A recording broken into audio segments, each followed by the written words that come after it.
This is BIA, Becoming in Action, a space to explore the lifelong journey of growth as leaders, as professionals, and as human beings. Through honest conversations and lived experience, we evolve with courage and intention. Here's your host, Sandy Abear. Hello, and welcome back to the podcast. This is a real life, real work segment.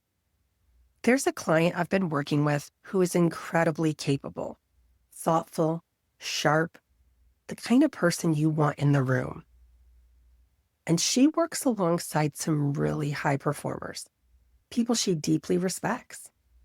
And somewhere along the way, respect turned into comparison, and comparison turned into self-doubt. And it wasn't loud at first. It was subtle. It sounded like, maybe I'll just listen on this one. I'm not sure that's fully formed yet. They've probably already thought of this. So she would walk into strategic meetings already questioning herself, already assuming she didn't quite measure up. And when that's the starting point, it's really hard to show up fully. So she stayed quiet, not because she didn't have something to add, but because she wasn't sure it was enough. And here's what's important. No one in the room said that she didn't belong there. No one told her to stay quiet, but comparison did. We talk a lot about how comparison is the thief of joy, but at work, it's something even more costly. It's the thief of confidence, because confidence isn't just how you feel, it's how you show up. It's whether you speak, whether you challenge, whether you offer the idea that might shift the conversation. And when comparison is running the show, you start opting out of those moments, not because you lack capability, but because you've already decided you don't measure up. And here's the thing. When she was comparing herself to others, her assessment wasn't actually accurate. It felt true, but it wasn't true. She was stacking the deck against herself. She walked into the room thinking, I don't measure up. And at that point, it's like walking into a casino with odds you can't beat. The house always wins, because everything gets filtered through that belief. If someone else speaks confidently, it confirms it. If someone challenges her idea, it confirms it. If no one responds immediately to her idea, it confirms it. We went deeper into that. Where is this actually coming from? And pretty quickly it surfaced. Her resume didn't look like everyone else's. Different path, different experience, different story. And she had been grading that difference with a big, fat red marker. Less than, not enough, behind. But here's what's interesting. The very things she was discounting were the things that made her perspective different in the room. So we slowed it down. And I asked her, what if that's not the weakness? What if that's the value? Because what makes her powerful in that room is not her sameness. It's her uniqueness. It's the perspective no one else has. It's the way she connects the dots differently. It's the questions she asks because she didn't come up the exact same way. And this is where confidence actually starts to build. Not by convincing yourself you're just as good as everyone else, but by understanding your value because you're not the same. That's the shift. And once she started to see that, something changed. Again, not overnight, but enough to matter. She started noticing when comparison showed up. Instead of immediately believing it, she got curious. She started asking a simple question. Is this comparison needed here? And I love that question because it creates space. Because comparison isn't always bad. There's a version of comparison that is incredibly useful, but it has to be intentional.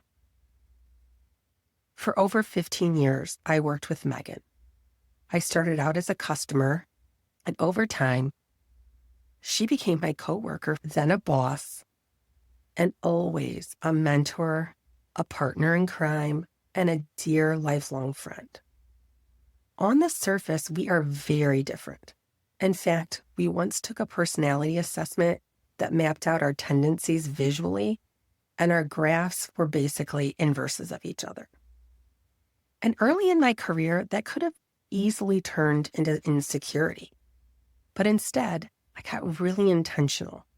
I watched how she operated, how she handled pressure, how she communicated in tough rooms, how she made decisions when things weren't clear, the questions she asked me so that I could start asking them of myself, not to tear myself down, but to learn, to borrow, to ask, what does she do really well that I can practice in my own way?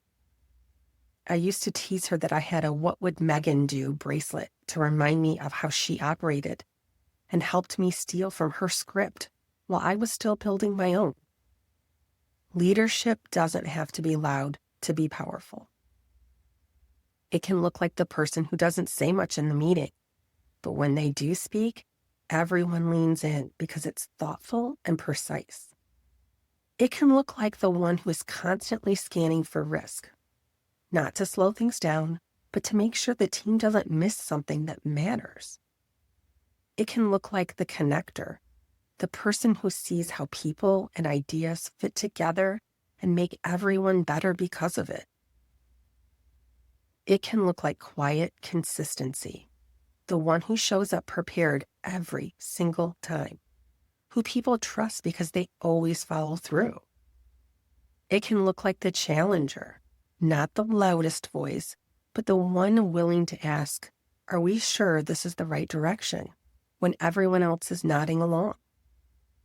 It can look like creative problem solving, the person who takes someone else's idea and makes it stronger, sharper, more executable. It can look like emotional intelligence, the one who can read the room, sense the tension before it's spoken, and shift the dynamic in a way no one else quite can.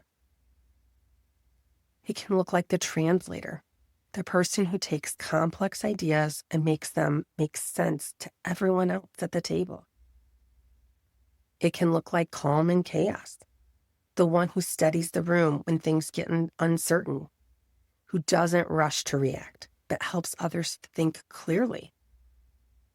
It can look like deep curiosity, the person asking questions that unlock better thinking, not because they don't know, but because they want the best answer in the room.